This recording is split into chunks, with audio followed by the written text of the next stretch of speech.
Can you imagine a time when cars sparked more criticism than admiration? What if cars from the 1970s were known for more controversy than cruising? The 70s saw a unique blend of automotive innovation and public outcry, with some models becoming notorious for their flaws rather than their features. From design quirks to performance letdowns, these cars stirred up strong opinions among drivers and critics alike. Join us as we uncover the stories behind the 10 most disliked American cars of the 1970s. Number 10. 1971 Ford Pinto. The Ford Pinto, produced from 1971 to 1980, was designed as a compact, affordable car for the American market. It was a straightforward vehicle focused on cost-effectiveness and fuel efficiency, but lacked any standout features to distinguish it from its competitors.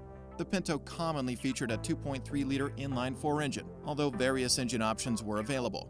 Its power output varied across different model years, typically ranging from 75 to 100 horsepower. This level of power was adequate for city driving, but not particularly exciting. The car was offered with both manual and automatic transmissions, and its appearance was boxy with minimal styling cues, making it functional but hardly eye-catching. The Ford Pinto was hated for its critical safety flaw related to its fuel tank placement. Positioned behind the rear axle, the gas tank was vulnerable in rear-end collisions. The thin metal surrounding the tank made it prone to rupture, leading to fuel leaks and fires.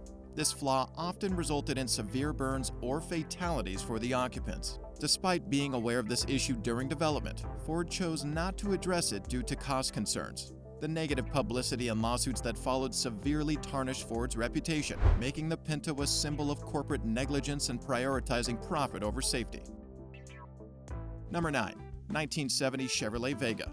The Chevrolet Vega, produced by General Motors Chevrolet division from 1970 to 1977, was a subcompact car available in various body styles, including a two-door hatchback, notchback, wagon, and sedan delivery. It was introduced to the market in 1970 and remained in production until 1977. The Vega was notable for its lightweight aluminum alloy cylinder block, which distinguished it from its competitors. In 1975, Chevrolet briefly released a limited production performance variant called the Cosworth Vega. The Vega was equipped with a 140 cubic inch inline-4 engine, with the standard engine producing around 90 horsepower. Transmission options included 3-speed, 4-speed, and 5-speed manuals, as well as automatic variants. The car's design adhered to the aesthetic norms of its time, presenting a conventional appearance. Despite its innovations, the Vega was plagued with significant issues. Problems with engine durability, rust, and poor build quality were common. Its aluminum engine was especially notorious for overheating and reliability problems, which eroded consumer trust and damaged General Motors' reputation significantly. These persistent issues ultimately led to Vega being widely hated. Number 8. 1970 AMC Gremlin. The AMC Gremlin, introduced by American Motors Corporation in 1970, was a subcompact car that stood out for its unconventional design. It was produced from 1970 to 1978 and became known for its distinctive two-door body style. The Gremlin's compact size and quirky look made it a polarizing vehicle, with the X package offering sportier styling for enthusiasts. Under the hood, the Gremlin featured a range of engines, including inline-6 and V8 options. The most common engine was a 232 cubic inch inline-6, which produced around 100 horsepower. Its appearance was unconventional, with a short wheelbase, high belt line, and a rear end that appeared chopped off. Despite its odd design, the Gremlin was impossible to ignore on the streets. However, the Gremlin faced hate for its unusual design, earning nicknames like the pregnant roller skate. Its handling was often criticized, and the interior quality was seen as lacking. Despite these issues, the Gremlin developed a loyal following and remains a symbol of the experimental automotive designs of its era. Number 7. 1976 Chevrolet Chevette. The Chevrolet Chevette, introduced in North America in September 1975, was Chevrolet's basic subcompact model, replacing the Vega. It was in production for 12 years, from 1976 to 1987, and sold an impressive 2.8 million units during this time. Available in 3-door and 5-door hatchback versions, the Chevette was designed for practicality. Its design was simple and straightforward, with no standout features, making it a functional yet unremarkable commuter car. The Chevette came with small inline-4 engines, the most common being the 1,599 cubic centimeter inline-4, which offered modest power. Transmission options included a 4-speed manual and a 3-speed automatic. Despite its practical design, the Chevette was often criticized for being underpowered and cheaply made. Many consumers were looking for more refinement and performance, which the Chevette failed to deliver. This lack of power and quality led to a lackluster reputation, making it a frequent target of criticism in the automotive world. Number 6. 1974 Ford Mustang II. The Ford Mustang II, produced from 1974 to 1978, marked the second generation of the Mustang series.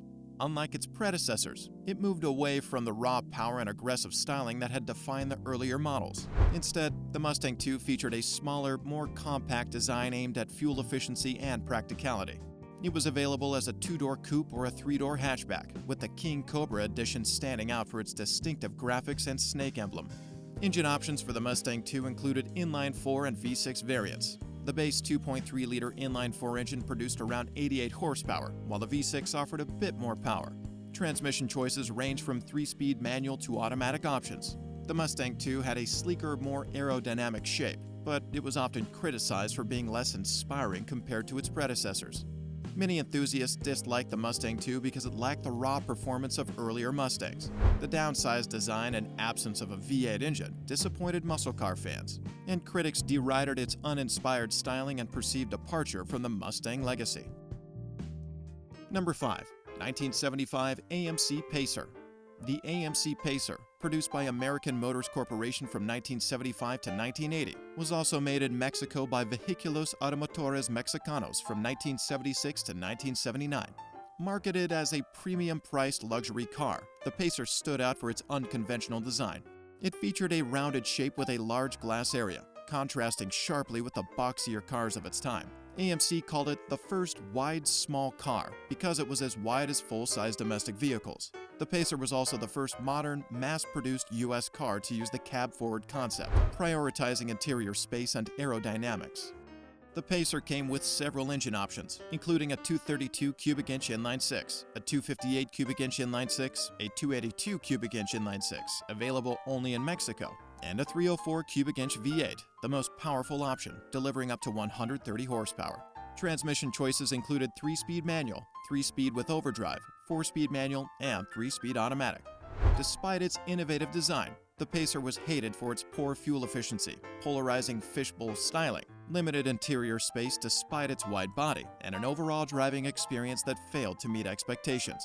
It was also poorly timed, debuting during the oil crisis of the 1970s when its design made it even more conspicuous among the larger gas guzzlers still being produced by Detroit. Number 4. 1975 Chrysler Cordoba. The Chrysler Cordoba was produced from 1975 to 1983 during a period of changing consumer preferences. Built on a 115-inch wheelbase version of the B body, the Cordoba was smaller and lighter than the Chrysler's larger models like the New Yorker and Newport. Its unique design was highlighted in its own special introduction rather than the standard brochure. The Cordoba aimed for a luxury image, prioritizing comfort and style over performance. Under the hood, the Cordoba featured a 5.2-liter V8 engine, producing 150 brake horsepower at 4,000 RPM. While not a high-performance vehicle, it offered adequate power for leisurely driving. The car had a top speed of around 115 miles per hour and could accelerate from 0 to 60 miles per hour in about 13 seconds. Its styling focused on elegance with clean lines and plush interior materials, though the build quality was lacking.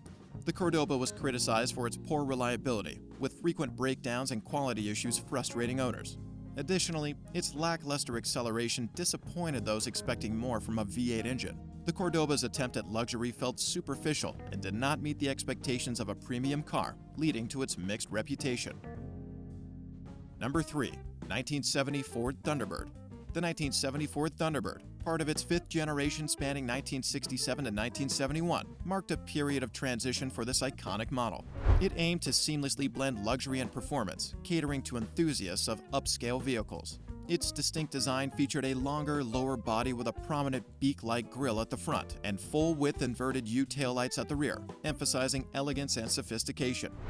Under the hood, the Thunderbird offered two powerful engine options: a 429 cubic inch V8 with a 4-barrel carburetor producing 360 horsepower, and a 460 cubic inch V8 with a 4-barrel carburetor boasting 370 horsepower. These engines provided ample power for comfortable cruising on highways and city streets alike.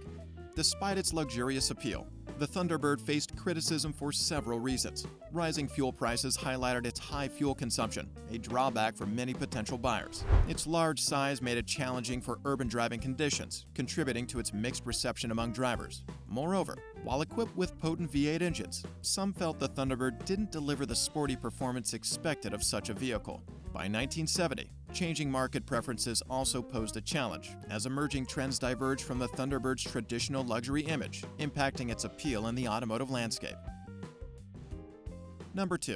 1977 Lincoln Versailles. The Lincoln Versailles was produced from 1977 to 1980, marking a departure for Lincoln from its usual full-size luxury offerings. Despite this shift, it shared its platform with the Ford Granada and Mercury Monarch. However, it featured distinctive Lincoln touches, such as a Continental-style spare tire hump on the trunk lid, blending traditional Lincoln design elements with a more modern late 70s aesthetic. Under the hood, it housed a 4.9-liter V8 engine, providing adequate power for leisurely drives rather than high performance, generating 130 brake horsepower at 3,600 RPM and 321 Newton-meters of torque at 1,600 RPM. The Versailles was a rear-wheel drive with a front-engine layout and boasted an exterior design that combined classic lines with subtle luxury details reminiscent of the Continental, including its iconic Parthenon-style grille. Despite these efforts, the Versailles was widely criticized during its time. Luxury car buyers saw through its rebranding as a dressed-up Granada and felt it was overpriced for what it offered. It aimed to compete with European luxury brands, but fell short in terms of performance and refinement. Number 1. 1975 Chevrolet Monza. The Chevrolet Monza was produced by General Motors from 1975 to 1980 as part of the H-body lineup, sharing its platform with the Chevrolet Vega. Initially introduced as a 2+2 hatchback, it later expanded to include options like a two-door station wagon and coupe.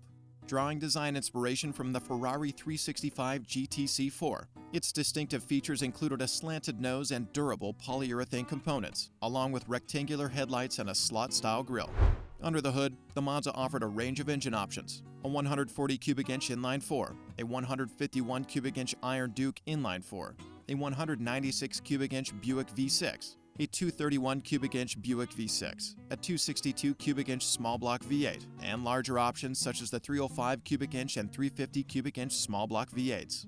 Despite these choices, the Monza was more geared towards comfort cruising rather than high performance.